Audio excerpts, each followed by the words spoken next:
Welcome to the April meeting of the Licensing and General Purposes Committee. Councillors and officers are reminded to put their mobile phone or electronic device on silent if they have one near them, and those present in the room should face forward, speak directly into their microphones, and not place papers or electronic devices between themselves and those microphones. Please press the button nearest to you on the microphone when you wish to speak, unless otherwise indicated. Please would remote participants mute their microphones when not speaking, as this will reduce feedback and background noise and save bandwidth to prevent loss of connection. Members of the Council joining us remotely should leave cameras on. Officers, please leave cameras on only for the agenda item to which you are speaking. After each item has been presented, I will invite members present in the room to ask questions first. Those members joining us remotely will then be invited to speak, and they should indicate their wish to do so by using the Raise Your Hand facility. Only those members of the Licensing and General Purposes Committee present in the room will be making the decisions, and I will confirm the result verbally for the benefit of those watching the webcast. Each item will be introduced in turn. Now, councillors, before we begin the formal agenda, I would like to pay tribute to Jonathan Johnson, who passed away recently, a member of this committee. He will receive full tributes at the next full council meeting, but I felt that we should note his passing and express regret and condolences to his family. Thank you.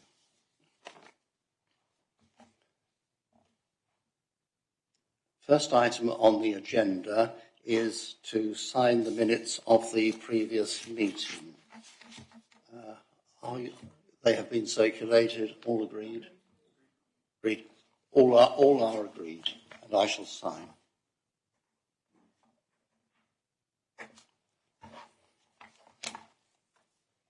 Thank you.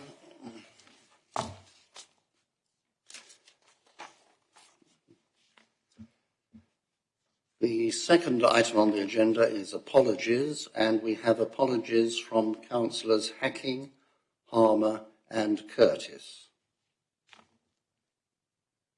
And we have no substitutes? No substitutes. Item 3 on the agenda is additional items. Louise, are there any? There are no additional items. Item 4 on the agenda, disclosure of interests. We have received none so far. Are there any disclosures of interest tonight? No. I propose to take the next two items out of order. I will move directly to item number 6, the Staffing Digest, April 2021 to March 2022. And I invite Maria Benford to introduce this item. Thank you, Chair, and good evening, everybody. I'm delighted to bring this past year's Staffing Digest to the committee. Hopefully you've all had a chance to read it, and I'm happy to take questions, but I just wanted to bring a few points to your attention before we take the questions. So just wanted point 2 on the recruitment. As you can see, we still have a fairly healthy turnover of staff here. That has continued throughout COVID. It hasn't gone any lower, but it also hasn't gone any higher. So it is remaining pretty standard in accordance with previous years. Just wanted also to bring to point number 5. Last year we introduced an HR liaison group, which is made up of members of each of the different service areas. Not necessarily management, they're from across the whole of the scope. We found that really useful, myself and my team, to be able to talk to them and discuss things at their level rather than just at management level. And we bring to things like the projects, the changes, any policies. Most of them also agreed to become mental health first aiders, which has proved invaluable when dealing with staff. Also, we had the staff survey again this year. It was interesting this year because we actually had some data to benchmark against. If you remember last year, that was our first year of doing the survey. So we didn't have any benchmarking material, but this year we have. I think Cabinet have received a presentation on that, I'm happy to share it with other members if you think that would be suitable. Training, just wanted to mention as well that we have continued to invest in training, even though the way training has been delivered has changed, as in it's been more online training rather than face-to-face training, but trainers are now starting to go back to the face-to-face training, which I think staff like. They like to actually be in a room and discuss things amongst each other. So we will continue with that. The investment has remained the same. I think that's it from me, but I'm happy to take any questions from anybody that's got any comments on the report. Councillor Field. Thank you, Chair. Well, I'm going to raise what I invariably do when we get to the tick boxes at the end of reports these days. I believe that stuffing has an impact on the environmental objectives of this council, in that if they're travelling, they're making an impact. Lack of staff in the right places has a huge impact on our risk management assessment, and I don't understand how staffing issues can have no impact at all on equalities and diversity. I think perhaps these boxes should be reviewed next time they're filled in. I imagine that's been noted for the future. Yes, certainly. Thank you, Councillor. Yeah. Any other members of the committee wish to speak? Yes, Councillor Coleman. Yeah, thank you, Chair. Just to highlight the excellent work that's been done in terms of mental health support for staff, which is mentioned in the report, I think is really important, especially in the current time. Question to Maria, if possible. Just in terms of what the sense is about how staff are responding to sort of the flexible working and the mixture of online and in-person meetings, how that's sort of gone down. Thank you, Councillor. I think it's gone down very well. I think people have got used to the flexible working, which is now commonly known as the hybrid working. Lorna is actually leading on some work around the hybrid working, moving forwards and how that might look for us, and we are involving working groups with that, so we will be getting feedback from them and working with them to make sure we get something that's fit for purpose.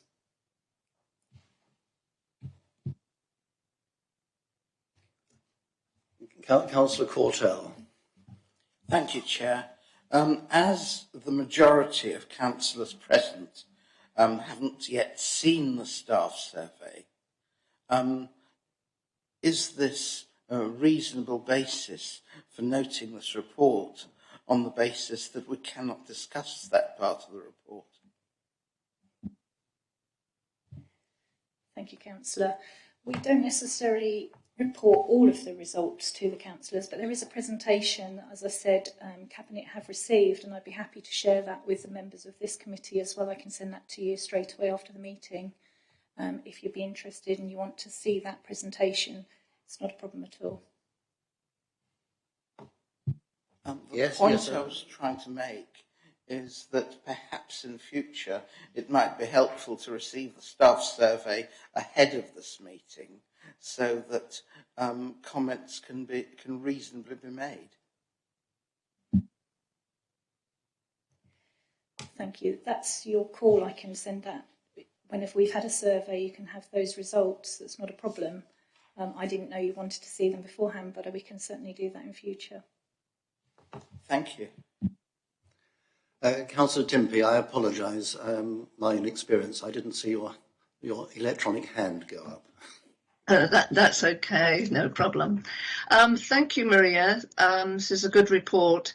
Could I just ask, under the apprenticeships, which is brilliant that we've got 8 of them on board at the moment, could you tell me why we weren't at the jobs fair that was recently held? Because that seemed to me to be, for that particular area, we should have been there. Thank you, Councillor. Yes, there was quite a bit of information going around where they weren't sure if they were going to be holding the jobs fair or not. So we weren't sure whether that was going to be going ahead. It was told to us last minute that it was going ahead, and partly why we didn't have a stall there, but we were helping in the background, and usually I help with the schools. So when the schools and colleges come, I work with, I can't remember the name of the company, But I work with them behind the scenes, supporting them when we do an exercise with the children to encourage them to think about careers, working. There's usually a group of employers there, and we have a table, and we talk to them about the sort of things that we do within the local authority, as do the other companies. So we were in the background working, but next year, hopefully, if we get plenty of notice, we will be able to have a stall. I hope so, because it was absolutely jammed with prospective people. So, thank you, Maria. Thank you. Are there any further questions? No. I have one, which is, you said that staff turnover was, I forget the expression, was healthy. Does that mean healthy in that there was a lot of it, or healthy that there wasn't much of it? But then what I meant was there's not much change with the staff turnover from the previous years to this year. So it hasn't gone majorly up and it hasn't gone majorly down. It's stayed as pretty much the same, which is still fairly low compared to our neighbours. Fairly low compared to our neighbours, though we still have difficulty recruiting staff in certain professional grades, such as planning officers and environmental health officers. We certainly do. And I think that is, again, across the board. There's certain professional posts, planning, environmental, housing, and more recently, the surveying type of role has become quite difficult to recruit to. I work with a group, and we are actually trying to do some work around this in trying to see what we can do to encourage people to apply for these posts and try and decide what we need to do to encourage this. Thank you. Unless any other councillor has anything to say on this, I think we move to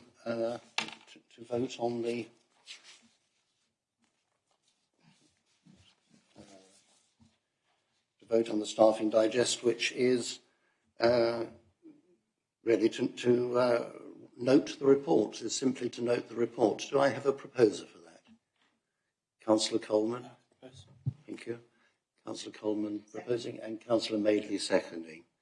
Those in favour? And that is carried unanimously. The report is noted. The next item is, going back to item number 5, the review of the local pay award. And I again ask Maria Benford to introduce this item. Thank you, Chair. Yeah, I'm pleased to put the pay award report to you. As you can see, we are recommending a 1% pay award, which has already been accounted for within our budget. There are some other bits and pieces here we've annotated on the report.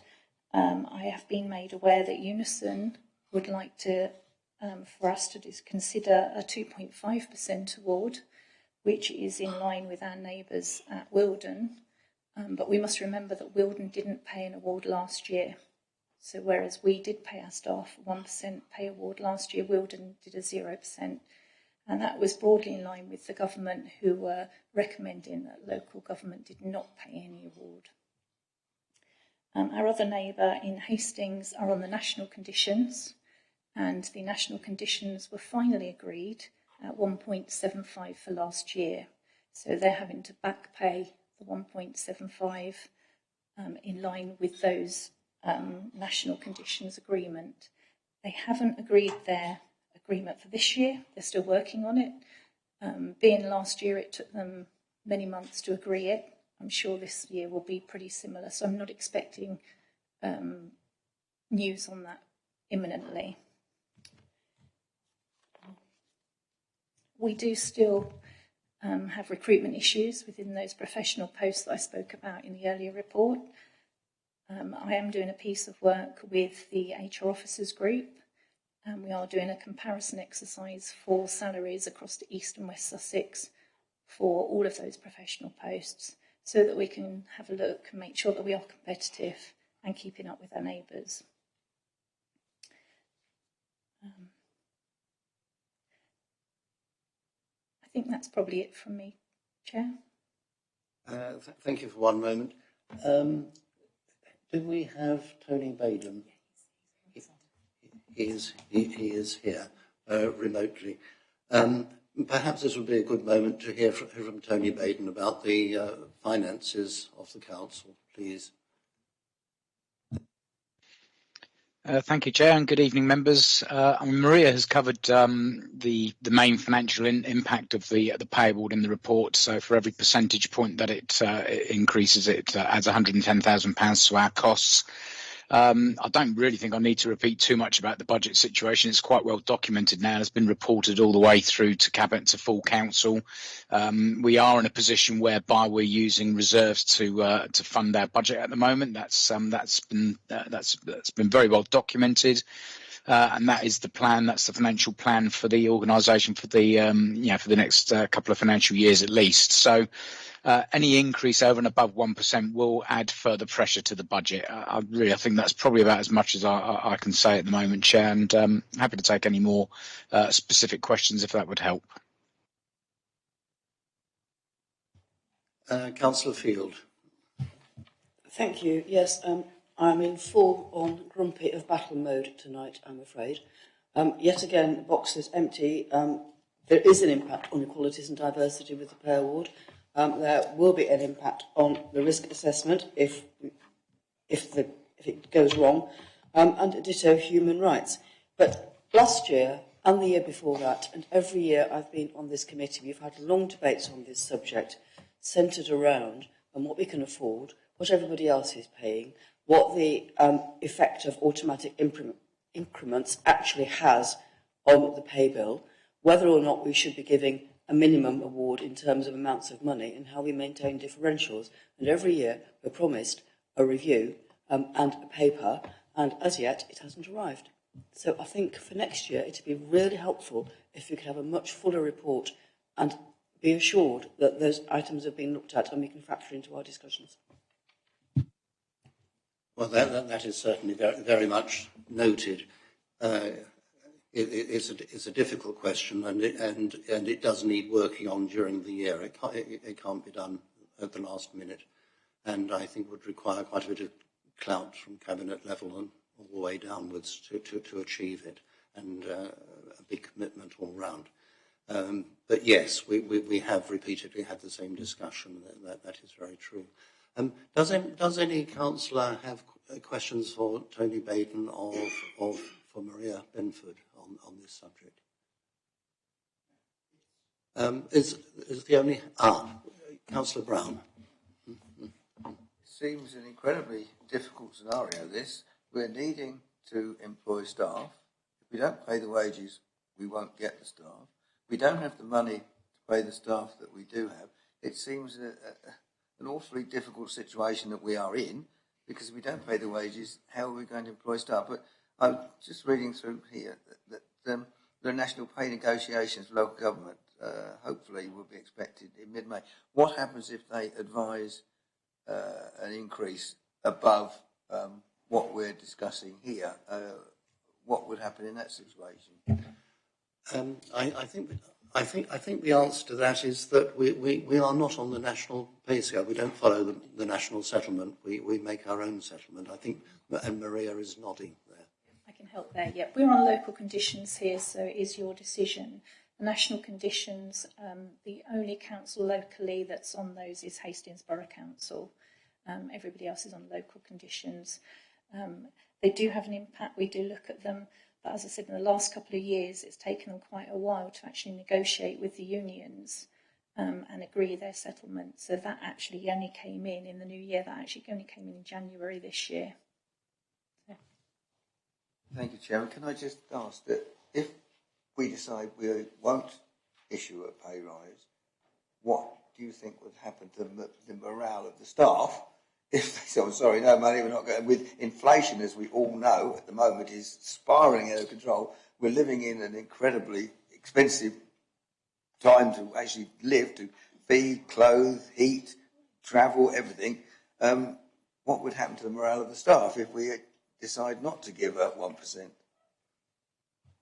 I think staff. I think you. Staff would be disappointed. But Malcolm and I met the other day, and we are looking at ways we might be able to help staff. We've just subscribed to a platform where we can get discounts for staff. For example, 5% in Sainsbury's, which may not sound very much, but if you're doing your weekly shop and you're having 5% off, that's a great help to people that are struggling. So we're promoting that. We've got a roadshow about to happen to promote that even further for staff. It's not just shopping, there's lots of other things that they can get some discounts from. It's a platform that was set up by Surrey that we've managed to piggyback on, and I'm hoping that will help staff.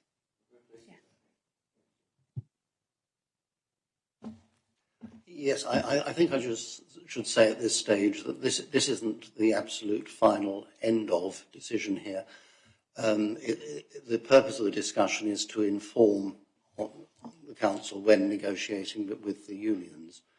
I expect Tony Baden is probably still with us, but I imagine he would confirm that there is only the budget for 1%. I think you just said that, didn't you? Yeah, thank you, Chair. If I may, can I also just pick up very quickly on a couple of very good points that I think Councillor Brown made as well. I mean, we can't, whatever we increase over and above the 1%, it basically boils down to three ways of addressing it. One of those is that we either make savings, cuts in expenditure elsewhere, or we raise additional fees and incomes from somewhere. And the final point is that we take more out of reserves. It's as blunt and as stark as that, really. I can't dress it up and make it sound any better, I'm afraid. That's really what it boils down to. And I think the points that I think the point Councillor Brown was trying to make was that we're caught, it's sort of, in a sense, between a rock and a hard place. And I totally agree with what he was saying. But as I say, if members decide to that it's 1% is not enough and staff should be paid more, then we'd have to look at those other avenues to explore to claw back the difference, if you like. And I think I'm saying something which is just a truism, is that there is no easy, practical way for this council to increase its income. If there had been, we would have done it long ago. We've explored all those avenues. We're council tax capped. Sorry, Chair. I'll let you finish. Sorry. No, I was finished. Thank you. Well, you have 100% right. Our options are very limited. We have some discretionary fees that we can increase, but our ability to most of the council's income comes through either government grant, business rates, or council tax. And that's all pretty much fixed now for the year. So anything outside of that, our ability is to raise more income, as you quite rightly pointed out, is limited. Thank you, Councillor Tempe. Thank you, Chair. This really sort of supports Councillor Field's comments, really.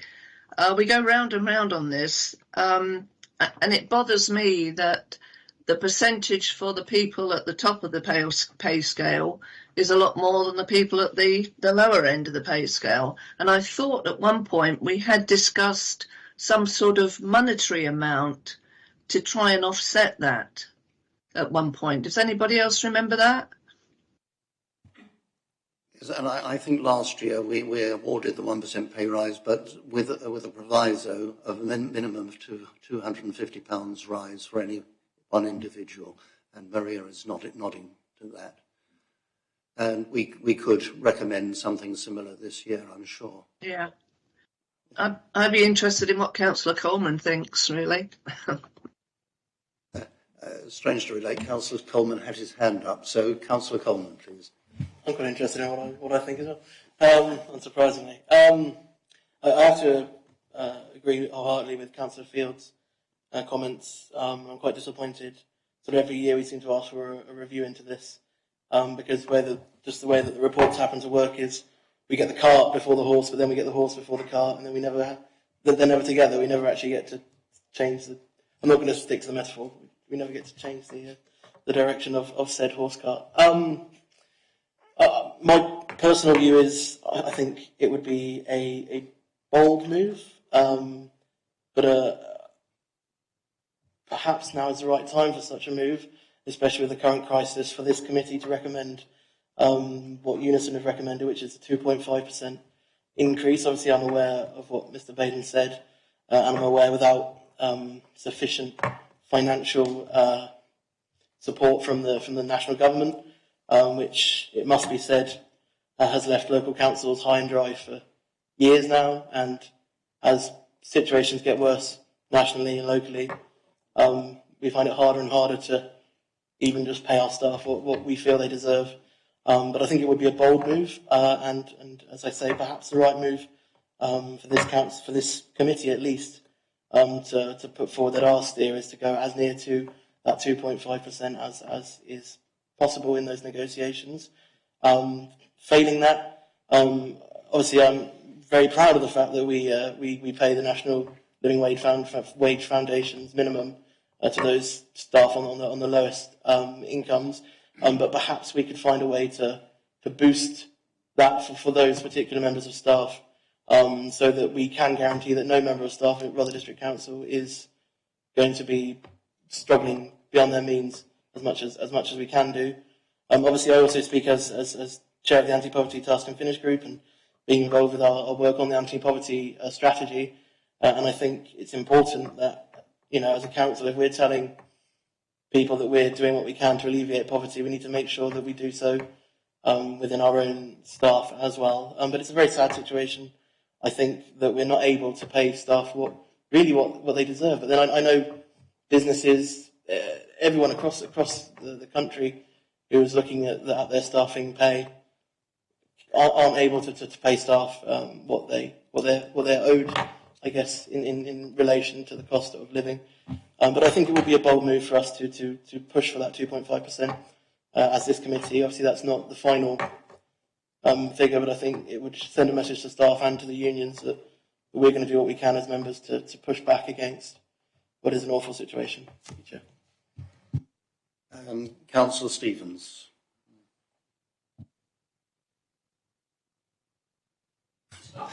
Sorry, Thomas. From St Stephen's. I know you were. From St Stephen's, yes. I'm not yet the embodiment of it to such an extent that I've been named after it.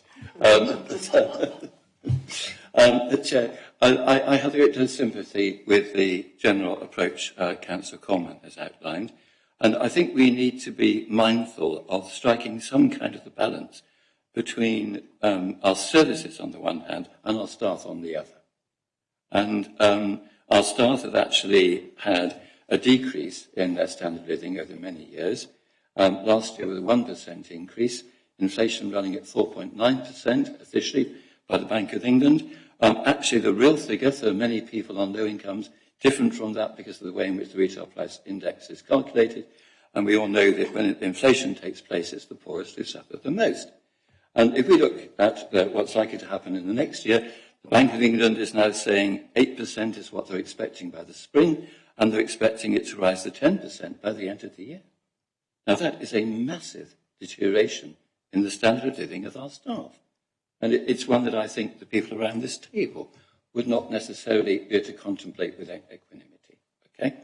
And so I personally think that it would be good to go as far as we conceivably can in terms of what we offer.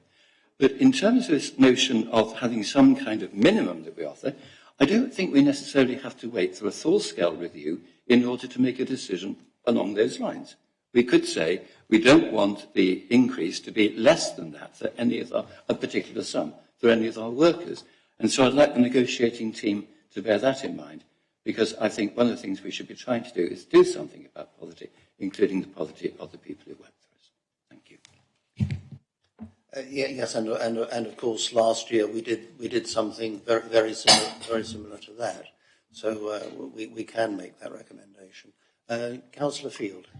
Yes, thank you. Once again, I'm really struck by the anomaly in this whole process, in that we are sitting here talking about pay negotiations, and there are all sorts of reasons why we should and we shouldn't be doing what we're planning to do, and yet in February, we set a budget, which is now constraining us when it comes to having those negotiations with our staff. And I think there's something wrong, I think there's a lot wrong, actually, with the timing of this whole process, because we are fettering our discretion by having all got to comply with the budget. And if we go above the budgeted amount, we're then faced with making in-year cuts which we haven't really had a proper time to think about, which we would have done if we'd been doing it at budget time.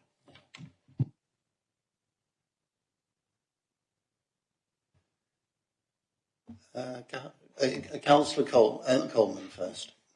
Thank you, Chair. Just a quick further point. I don't know if I didn't ask this in advance or anything, so I'm not expecting Tony necessarily to know the answer, or Maria, but I wonder, would we be required to go through a sort of a lengthy review process if we were to say do something simple as pause an increase on the top end of the scale and on members' allowances for the current year until that review can take place, in order to give a greater increase to those on the lower end of the scale? Would that be something we can do without sort of having to go through sort of months and months of red tape, or is it not feasible?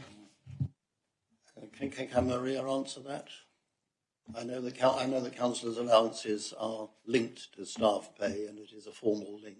Yeah, they are linked. Whatever we do, we've got to go out to negotiations with the staff and with the Unison. So we can take whatever you want to propose to them and bring back our findings to you. That's probably all I can say at this stage. Councillor Cortell. Thank you, Chair. I think in view of the rampant inflation that we're seeing on the Consumer Price Index, Unison have been extremely reasonable by asking for 2.5%. And I understand the budgetary constraints. I understand that if we increase the average pay to 2%, we would have to find either savings or extra income of £110,000. I understand that if we do so to 2.5%, we would have to find savings or extra income in the region of 160-something pounds. Compared to the cost of having introduced 2 additional posts at senior management level, this is actually a lot less. And we didn't hesitate to introduce those 2 additional posts at senior management level. My gut feeling is to increase staff salaries by more than 1%, certainly at the bottom end and in the middle areas. If anything, we could perhaps keep them down to 1% at senior management level. I know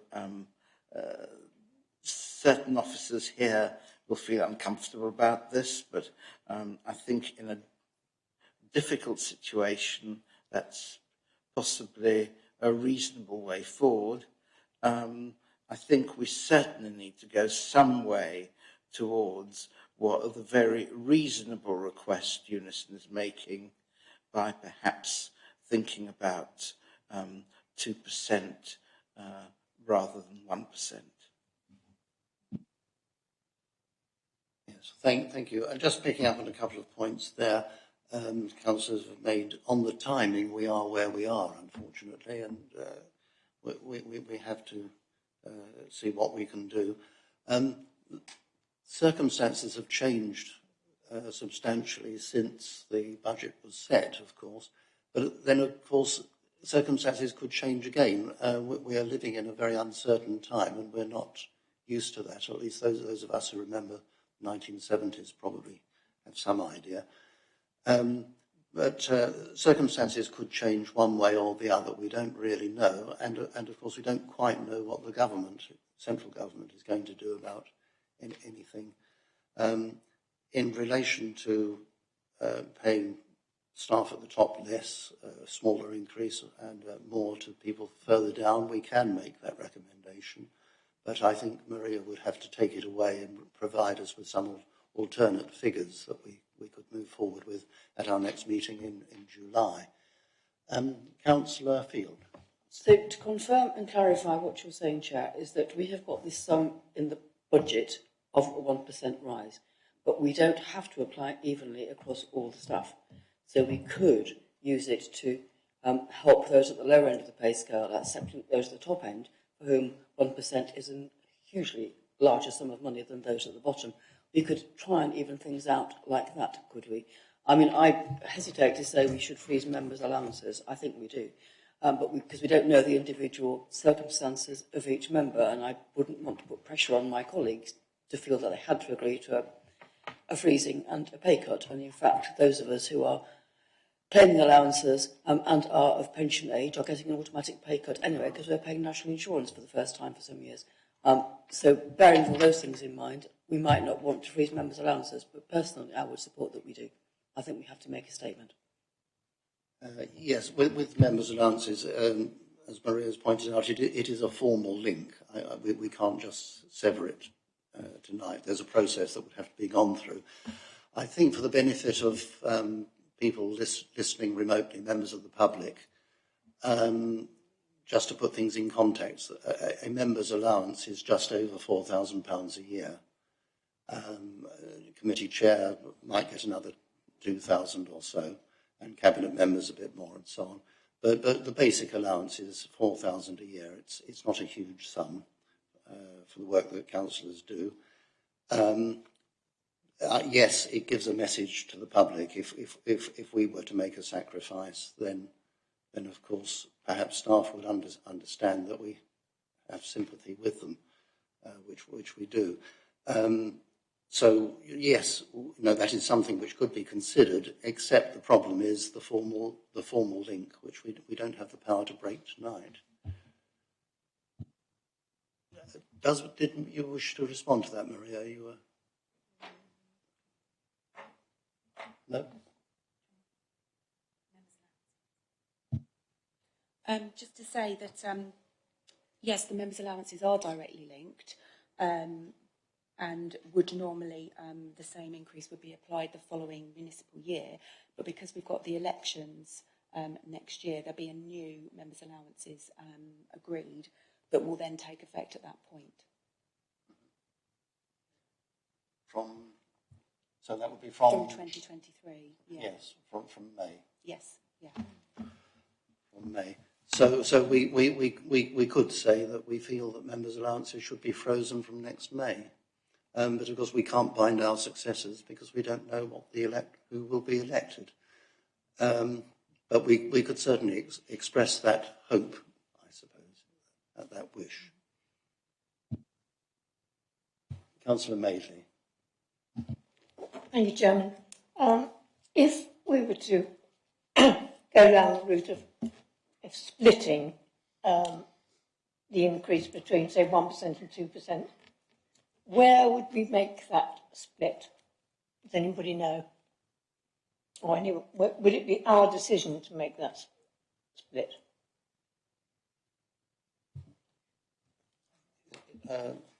Longford. Thanks, Chair. I do think that is a very good question, because what we wouldn't want to do is make that split at a point on the scale that impacts on those roles that we're struggling to recruit to. So I think a lot of thought needs to go into that. I'm sure Maria might want to comment as well, but I think that is a risk that if you cut it off at the wrong point, it could impact some of those planning jobs and other jobs in more statutory areas that we're struggling with. So I think it needs a lot of thought. Yeah, I agree with Lorna. We do need to be mindful that we are struggling to recruit, and obviously doing this exercise at the moment, we are up there with the other authorities, but we would risk falling down, and then we would be less attractive to new people joining us. In previous years, the cut-off has always been at about scale 0.5, which is number 21 on the pay step on the report that you see there. That generally covers our administrational posts, and going down from there. Up above there is usually where we start to go into the professional roles, just to give you an idea as to where the cut-off has been in the past. Did you wish to say something, Lorna? No, I think I said it. Councillor Madeley. Yes, thank you. Thank you, Marie, for that. Having said that, with the suggestion of, say, 1% for the higher bracket and 2% for the lower bracket, the higher bracket is still getting 1%, which are the positions that we're really talking about in terms of seniority. So I don't necessarily see that argument. However, one other question may I ask, Chairman, it's a statement actually. The figure of 250, I can't remember what it was actually called, but there's the sort of one-off payments to the lower levels of salaries. That, at the moment, with the current situation, means absolutely diddly squat, doesn't it? I mean, it's hardly worth, it's a bit of an insult, really, in the situation we're in. And I would like to suggest that that becomes 500 rather than 250. Thank you.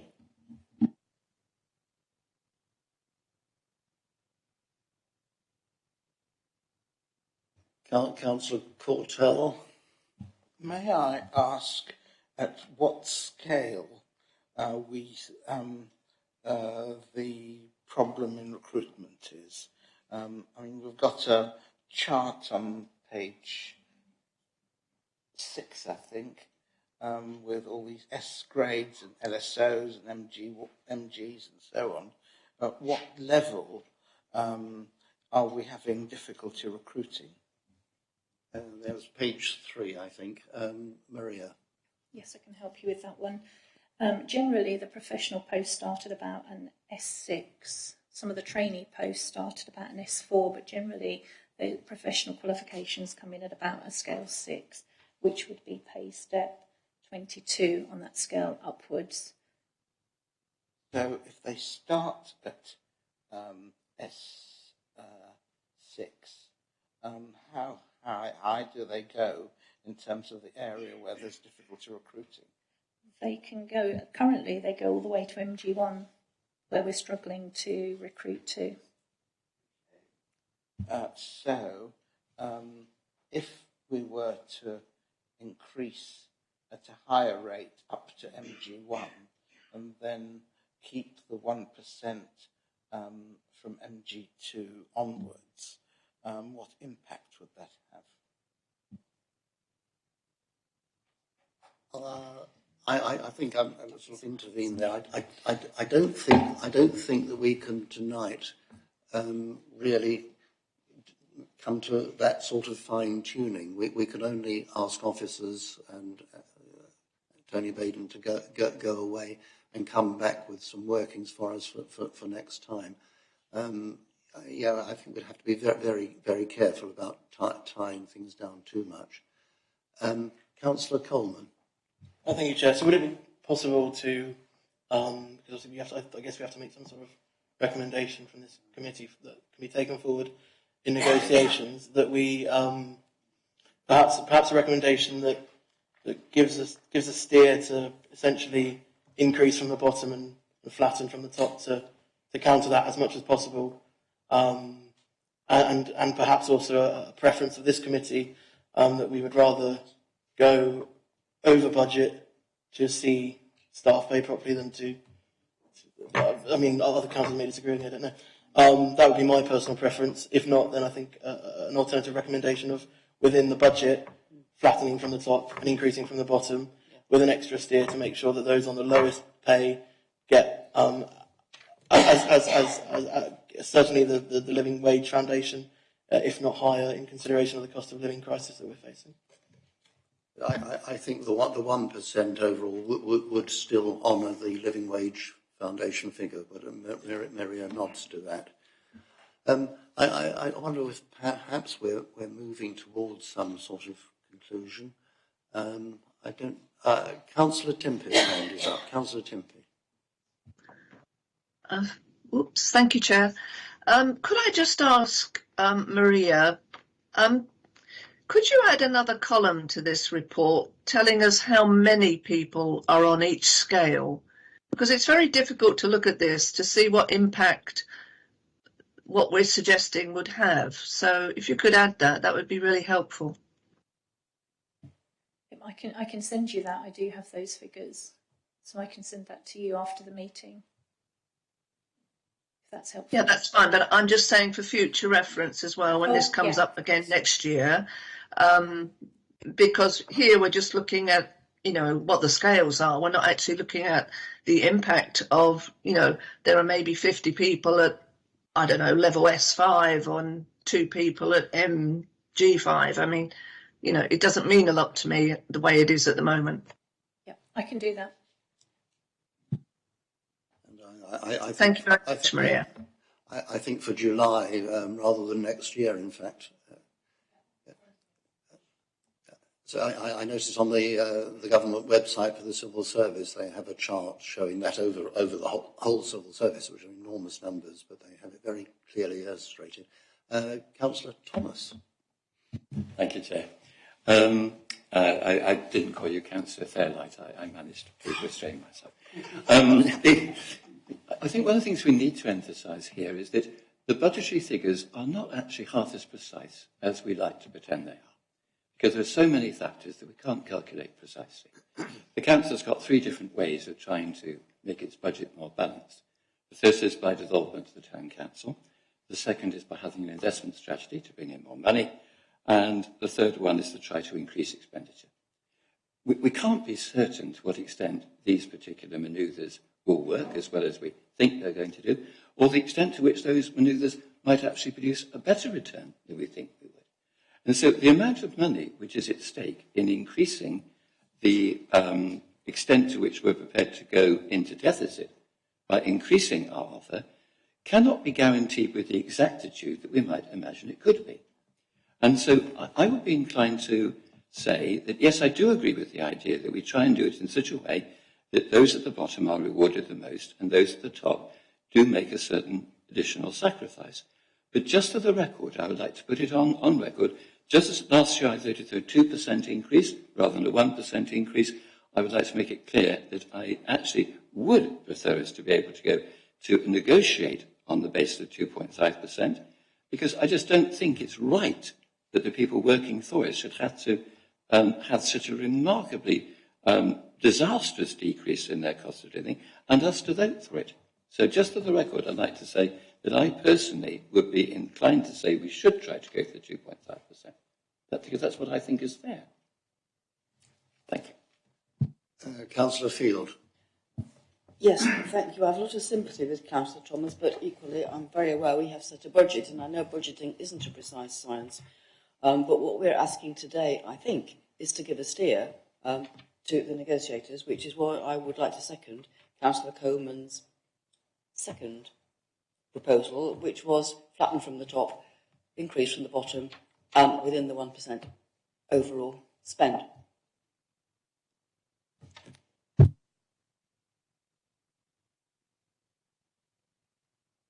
I'm taking that as that you're moving. You're moving that the steer that we should give officers should be an overall 1% rise, somewhat flattened at the top, a lower increase at the top, and £500 minimum at the bottom for any. I'm seconding Councillor Coleman's proposal that that's what we do. I thought that Councillor Coleman might have been recommending more than the 1%. Yeah, 2 goes. Councillor Coleman. Okay, so I think from Councillor Field's steer, I would like to recommend that within the budget of the report, our steer is that we would like up to 2.5% on the lower end, and a minimum of 1% or on the top end, or less than 1% on the top end. I'm just trying to maximum 1% on the top end, maximum 2.5 on the lower end, within the Living Wage Foundation remit at the bottom there. I'm trying to work out a way to make the recommendation make sense verbally. This is my ADHD brain now, trying to untangle all those numbers. Councillor Tolley, you can't do that and stay within the budget. I reckon our steer is that within the budget we would like to see the top end flattened as far as possible, and the lower end increased as much as possible up to 2.5%, remaining within that budget. I mean, up to 2.5%, I think, is probably acceptable, because up to could mean nothing, of course. So between 1% and 2.5% is where we'd like, is our steer, with flattening on the top and increasing at the bottom. So, does that make sense? I'm trying to put it into words. Chair, sorry to throw a spanner in the works here, but if we don't have a one-off freeze of members' allowances for this year, that means as we are way, way, way down the bottom of this scale, we are awarding ourselves a big pay rise, which I don't think we should be doing. Now, I think Maria can probably help us there. If the overall settlement was within the 1%, but those on lower pay were getting, say, 2.5%, does that mean that members' allowances would go up by 2.5%, or does it mean that they would go up by 1%? Be totally honest with you, I'm not up with members' allowances. That's something I don't get involved in. I only get involved in the staff payroll, so I would have to go back and seek advice from Lisa Cooper. I think that's something that would have to be taken away for the next meeting. I think we'd appreciate that, a bit of time to think about that. Yes. I'd like to think it was unlikely that it would work that way, but we can't be sure, so we will have to investigate that one and come back. And trying to put this into some sort of words, we wish to stay within the budgeted amount of 1% overall.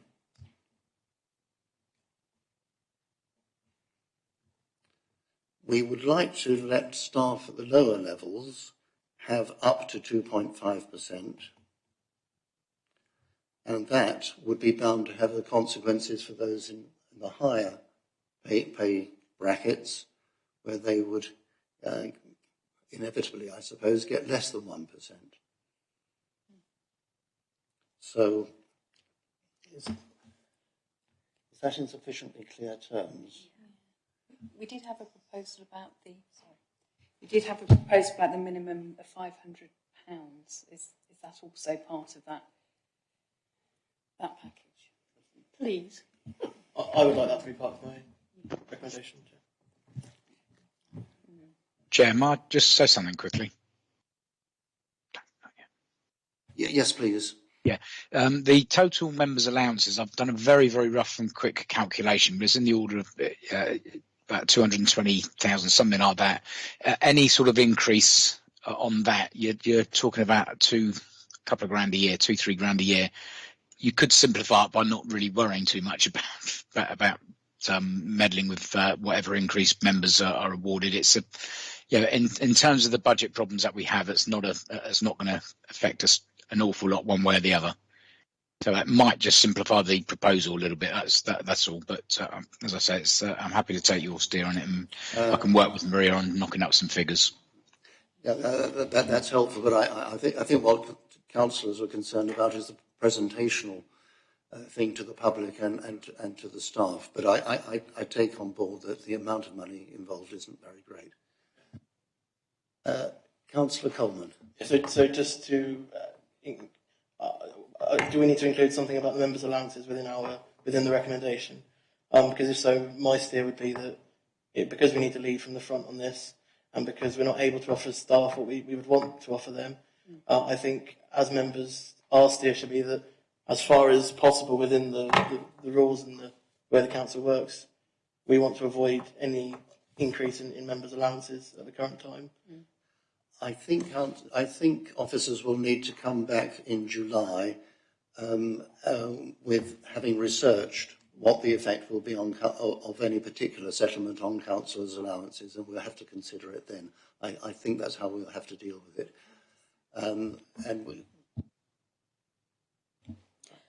So under the current members' allowances scheme, anything that you agree would apply to the members' allowances at the start of the following municipal year, which is May 2023.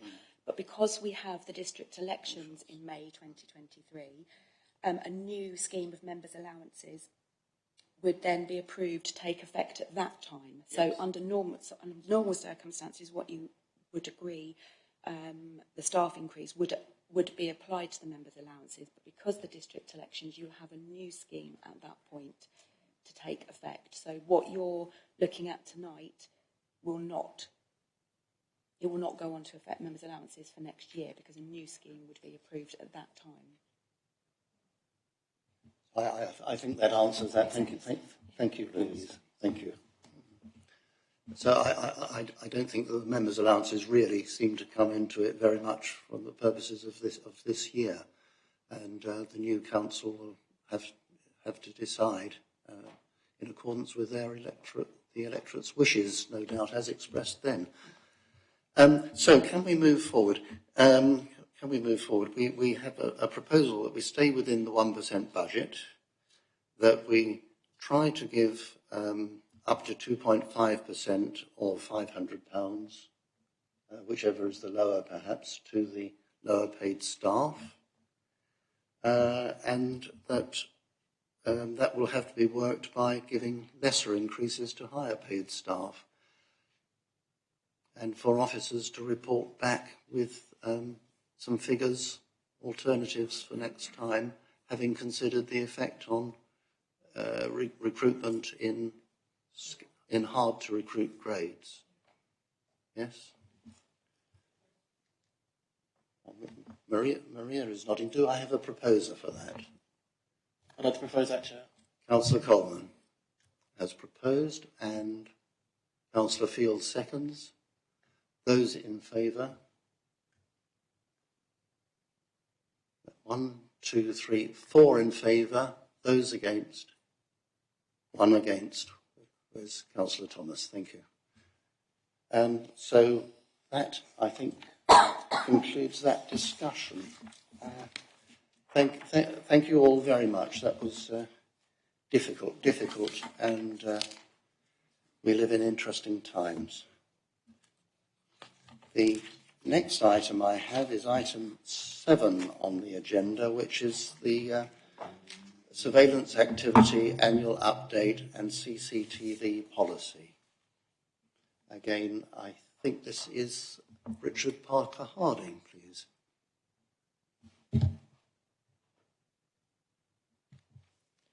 Thank you, Chair. This is just the annual report, which we always submit to this committee, setting out what surveillance activities the Council has carried out in the previous year. As the report sets out, we didn't actually carry out any surveillance which required authorisation under the Regulatory Powers Act. This is because, as the report sets out, most of our, or all of our activities are done overtly, whereby therefore we don't require an authorisation. And the report also includes for noting our CCTV policy, which sets out how we, in terms of our own CCTV we have on our own property, how we operate that CCTV, and we carry out a review of whether we require that CCTV to be in place, and obviously the procedures whereby we allow the police and the public to access those recordings. That's my introduction. Thank you, Chairman. Thank you. Does any councillor have anything to say on this report? Would anyone propose acceptance of the report, noting of the report? Councillor Thomas, and seconded by Councillor Coleman. Those in favour? Carried unanimously. Oh, sorry. Councillor Timpey, sorry, you have a very small hand. Oh, yes, I know. I just wanted to ask a question, actually. So it seems a bit pointless now, you've already voted, but Richard, how many CCTVs do we have in the district?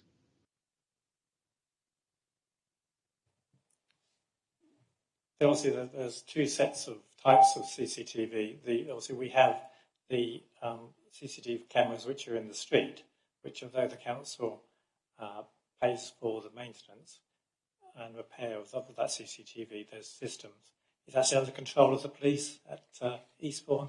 So the CCTV control room at Eastbourne monitors those CCTV cameras.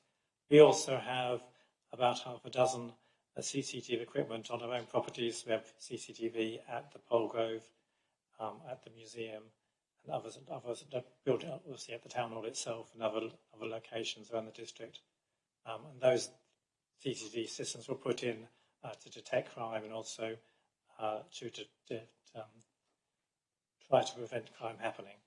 So overall, we have on our own buildings, there are about half a dozen, but we constantly review if we need that CCTV, and sometimes that equipment is moved around between different locations.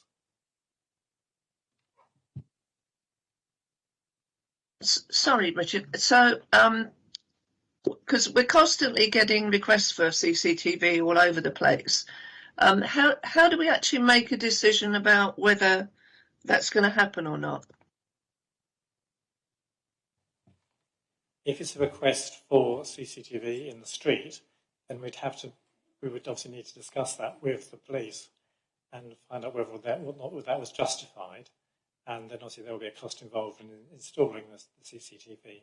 So I think if there is a need, if there's obviously crime in a particular area, then that was confirmed by the police, then we could install CCTV in that area. If it's obviously crime associated or of our own property, then obviously that's a much quicker process, and we can install that by our own decision, and we would just install that just to deter crime occurring on our own property. It depends where the problem is as to the decision-making process which we have to go through. Okay, thank you very much. Councillor Madeley. Thank you, Chairman. I can confirm one thing as far as the street ones are concerned, because I was very closely involved in their positioning and etc. many years ago now. And in fact, they were totally funded by the local population and businesses. There are 4 in Bexhill Town Centre, and there are 2 in Sidley. Thank you. Thank you. Does anyone else wish to speak? No. No. Thank you very much.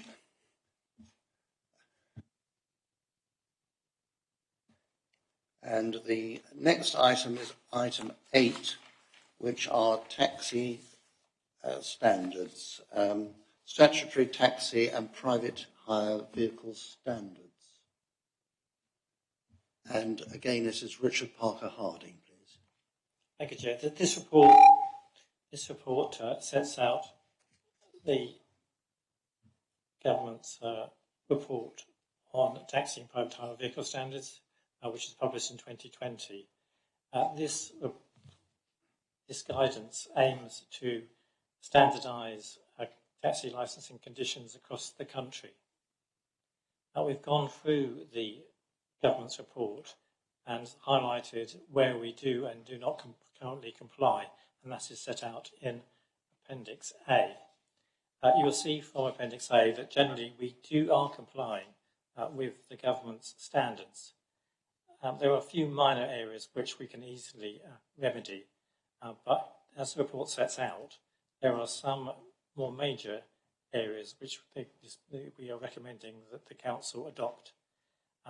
Firstly, it's been mandatory for drivers and operators to attend approved training on safeguarding, and that this training is refreshed when drivers' licences are renewed.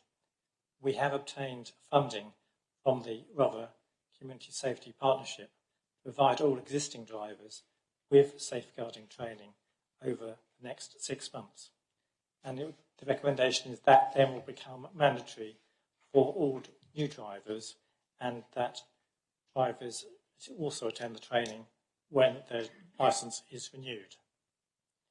The second recommendation that we are making is that in future, drivers are required to subscribe to the disclosure and barring service update system. Obviously, at the moment, when drivers renew their licence, they have to obtain an enhanced DBS check. And this obviously costs in the region of £64, although the cost does vary from year to year.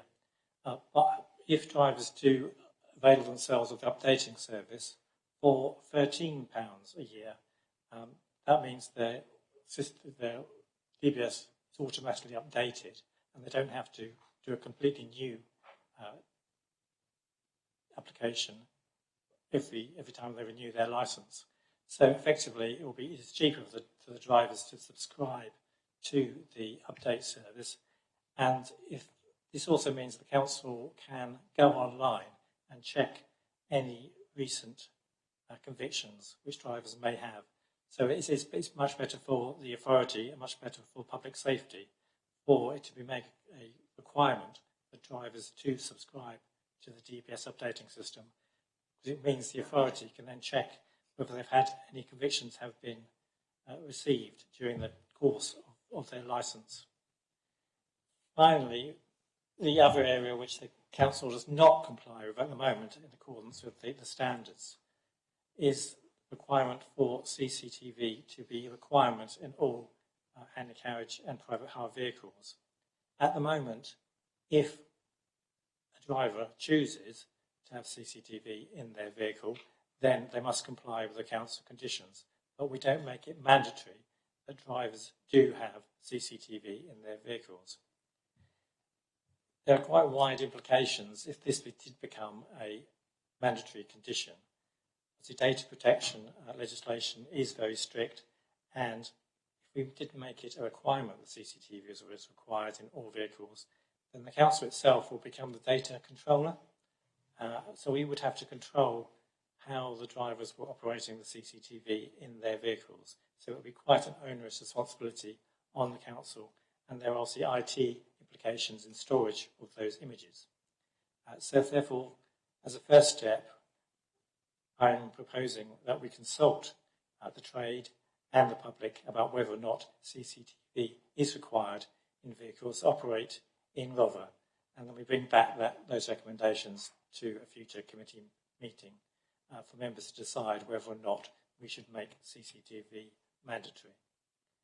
That's my introduction. Thank you, Chairman. Thank you very much. Councillor Field. Thank you, Chair. Yes, I support all these recommendations, but I wanted to ask about mandatory safeguarding.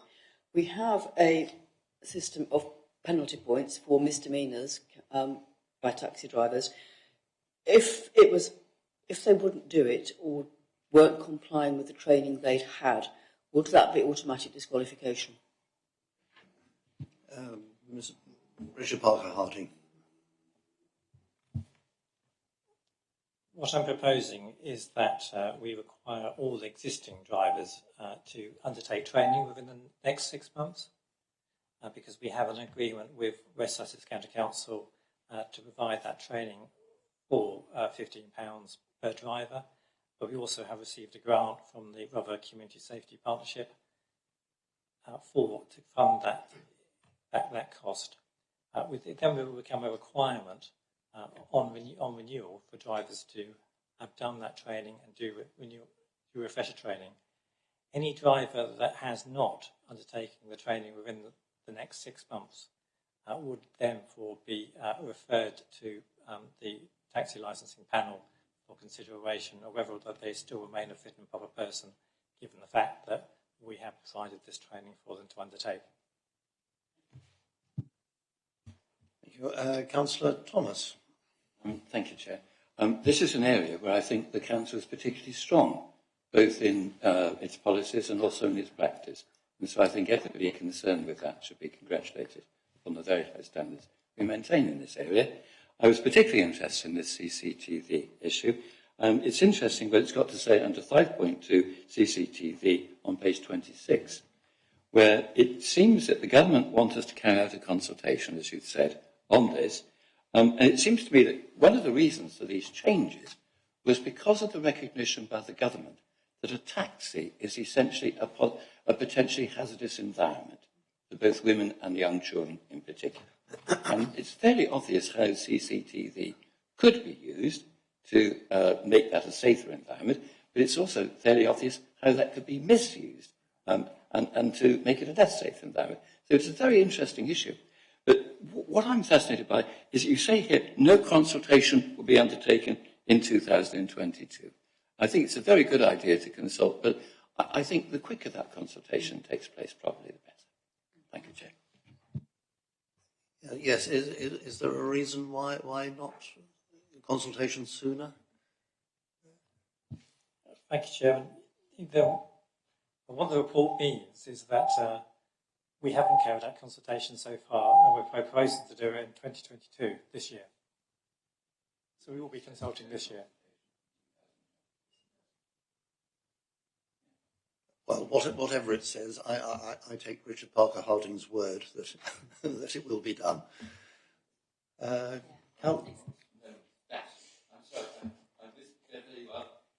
So much having a degree in English, I underestimated the effect of the dash after the word no. My apologies. Thank you. Councillor Coleman. Thank you. I'm relieved to hear that that was a mistaken dash, as you put it. I think we're all agreed that safeguarding measures like this are so important. We should be doing everything we can to strengthen the safety of both passengers and drivers, actually, and closing those sort of loopholes and things where they exist. Particularly around like the automatically updating DBS check, which seems to be a win-win because it's cheaper for the drivers and it ensures that they are, following that protocol automatically rather than having to take the initiative themselves each time. I'm fully in favour of CCTV where properly regulated in taxis. I think I can't think of better security for passengers than perhaps a police officer sitting in the passenger seat. In making sure that when events happen, as regretfully they do, there is proper record and evidence of that. So I hope that consultation is swift and produces a result that suggests going in favour of mandatory CCTV, because the safer the taxi is, as I say, it's safer for both passengers, especially women and children in particular, and then also for the drivers who, have that record of what is actually going on in their taxis. So thank you very much for bringing this report forward. Thank you, Councillor Timpey. Yeah, thank you, Chair. Richard, in paragraph 34, you say we already permit vehicles to install CCTV subject to conditions to control use and access to the data. Two questions. How many do we have with CCTV that we know of? And what are the conditions and the controls we have in place?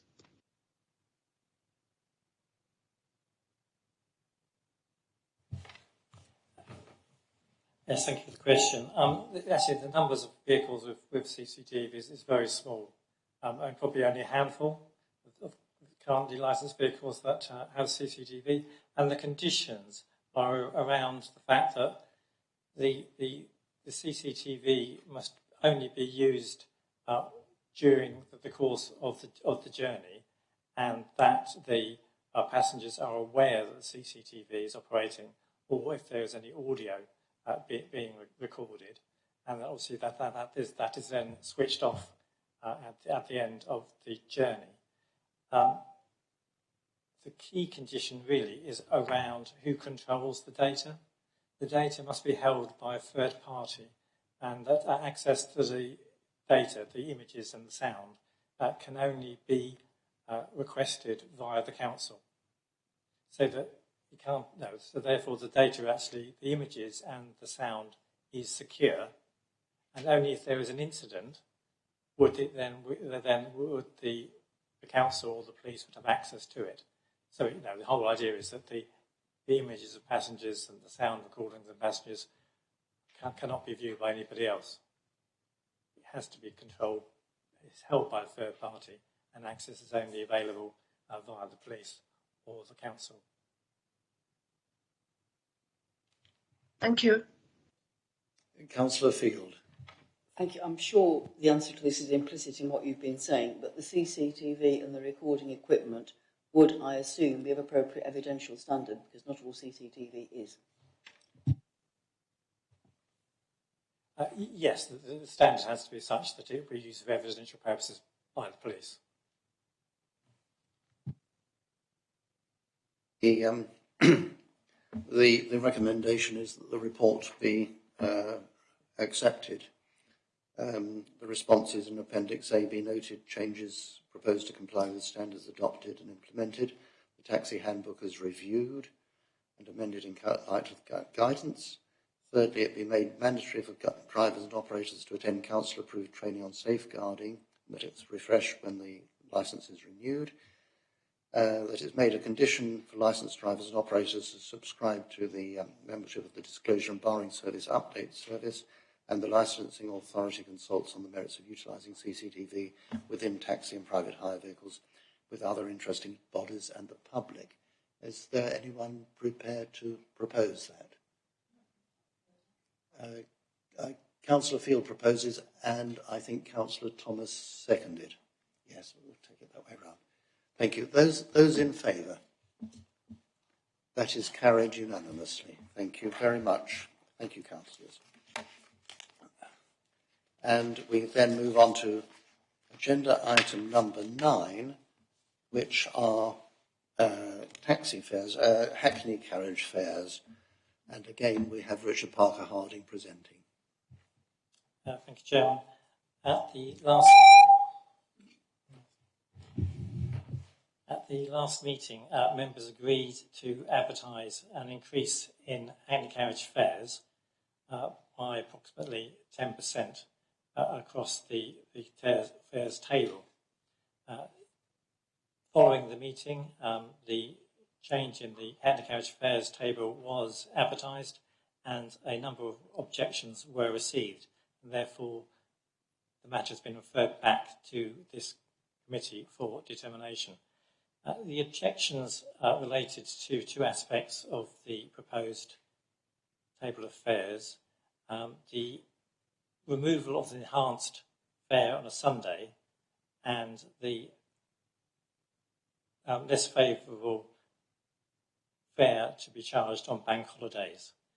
Therefore, in light of these objections, I am recommending that members approve a 10% increase in fares as set out in Table 1 of your report.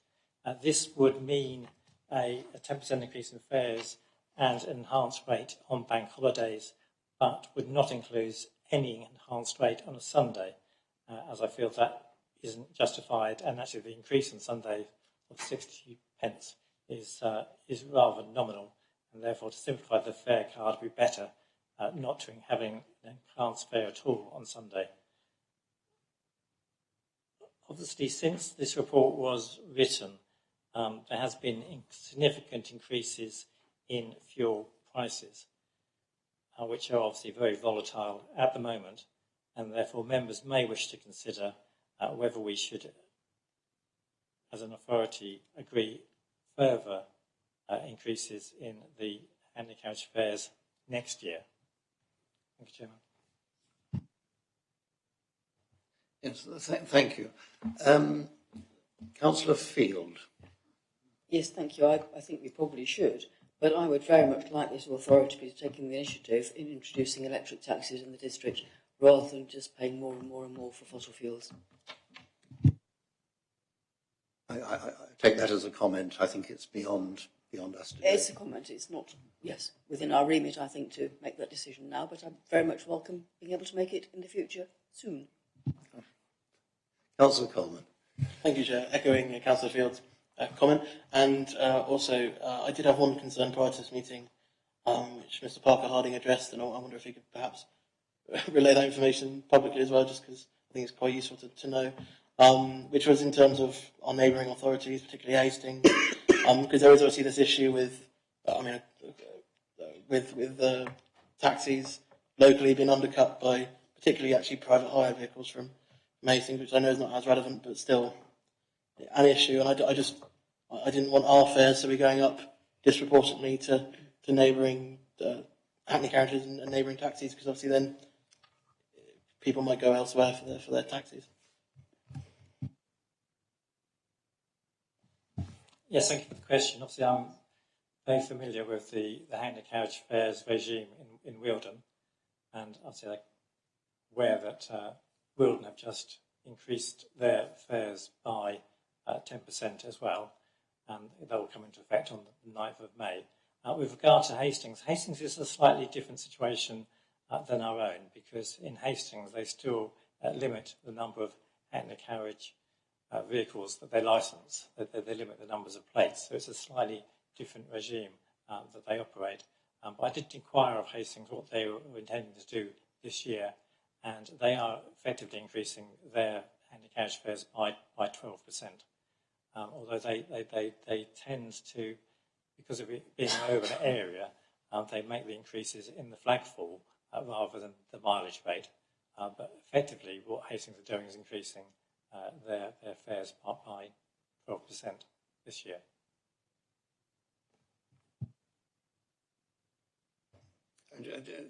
Just at this point, just a general question for councillors. Are we all content with the abolition of the special Sunday rate for fares? If you know, that may just shorten matters if no one wishes to speak on it. But Councillor Thomas. I'm just curious about that one, because I needed a taxi myself to get from the Conquest Hospital on a Sunday. I was obviously going by private hire taxi at that point. The driver of that taxi told me there had been a considerable reduction in the number of drivers making themselves available for private hire.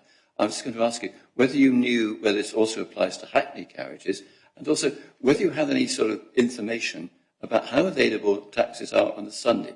My own experience was extremely hard to get a taxi on a Sunday, and so if that applies to the Hackney carriage side of things, there might be a case for keeping the additional money for Sunday in order to increase the availability of drivers on a day when there's often a shortage. But do you have any figures on it, please? Yes, thank you for the question. I don't have any precise figures. Obviously, as a result of the pandemic, the number of drivers did decrease quite dramatically. There has been some increase in the number of applications recently, but I think generally there was a decline in drivers deciding not to renew their licence during the pandemic when they were unwilling or didn't want to work. I don't think that the current differential of an extra 60 pence on a Sunday would really make any of that attractive for someone to work or not work on a Sunday. That's why I'm proposing that members agree to do away with that Sunday enhanced fare. Obviously, most of the operators, operating from the Conquest would be private hire vehicles rather than the Hackney carriages. Hackney carriages are obviously the vehicles which apply for hire off the ranks, and in theory can be hailed in the road, but that's a rarity in the district.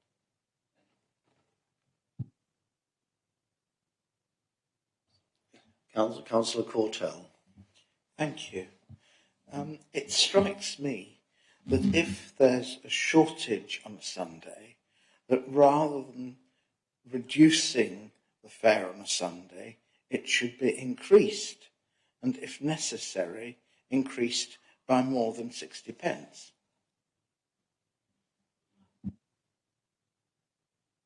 Councillor Coleman.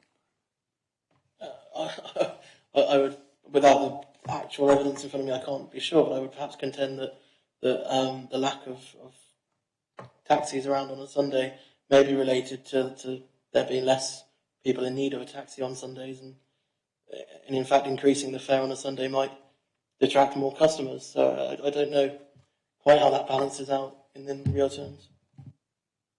I suppose the background to this conversation is that we are proposing an overall 10% increase, and I know there hasn't been an increase since 2016.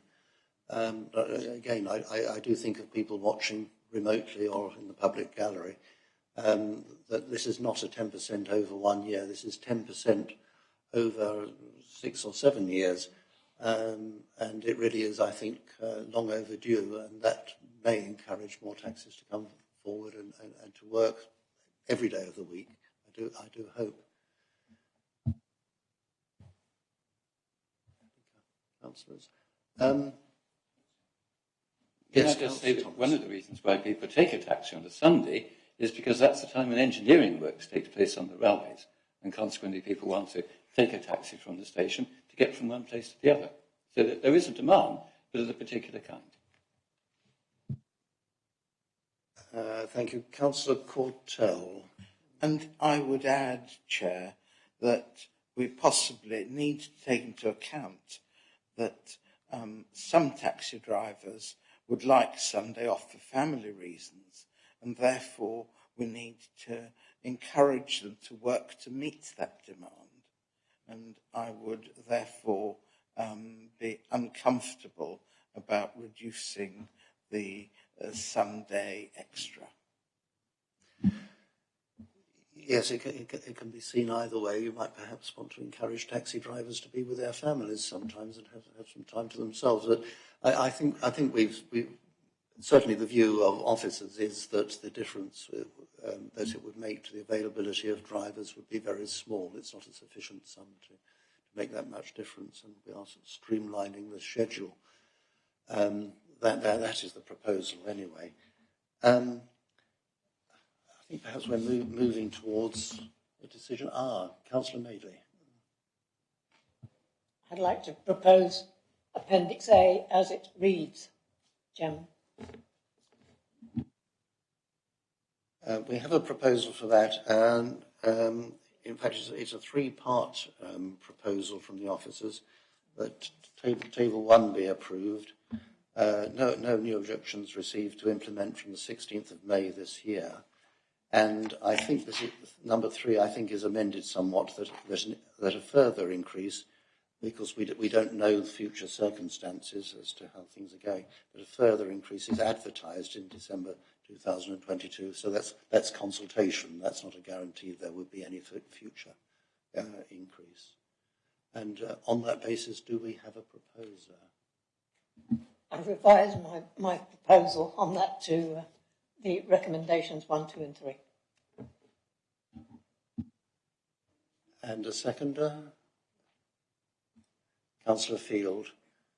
And on that basis, those in favour? And that is unanimous. Unanimously carried, that is. Thank you, councillors. I think that concludes our business, does it not? It does. That concludes the business of the meeting, and I declare the meeting closed at just before 8 o'clock.